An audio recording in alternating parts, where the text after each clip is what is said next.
Hi, my name is Michelle, and I'm going to tell you a little bit about myself. I'm from a small town in Minnesota. I was recently married. I'm currently enrolled at Tidewater Community College. And behind me, I have a few pictures of me and my family, and then of me and my husband. Growing up in the Midwest was a very different experience than what I've had living out here. I grew up in a town of about 20,000 people. Within that town, you would usually make friends at school whose parents went to school with your parents. My parents grew up in that same town and met right after high school.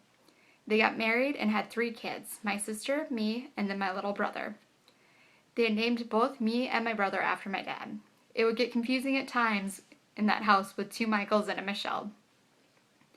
All of us kids spent our lives in this town and all graduated from the same high school.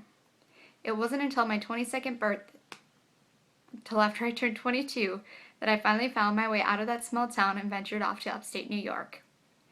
Like tradition of a small town, I had married somebody I went to high school with.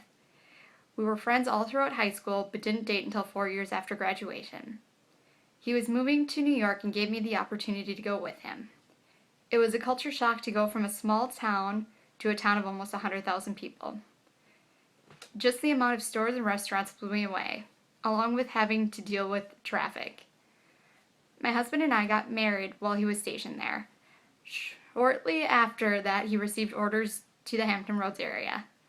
Since we've been here, I have fallen in love with living by the ocean. I was 15 years old the first time I had seen any of the oceans.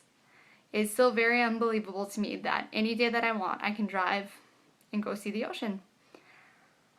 Another new experience here was even more traffic. Also, how the town handles snow. Growing up in Minnesota, I've seen a lot of snow, but this year was the first year that I had had an adult snow day. I previously graduated from a college back home with a degree in legal receptioning, but with moving around and the lack of opportunities, I decided to further my education to a paralegal studies degree. This is my first semester at Tidewater Community College, and so far I've enjoyed my experience. Well, that is my story, and I hope you've enjoyed learning a little bit about who I am and how I got to the area.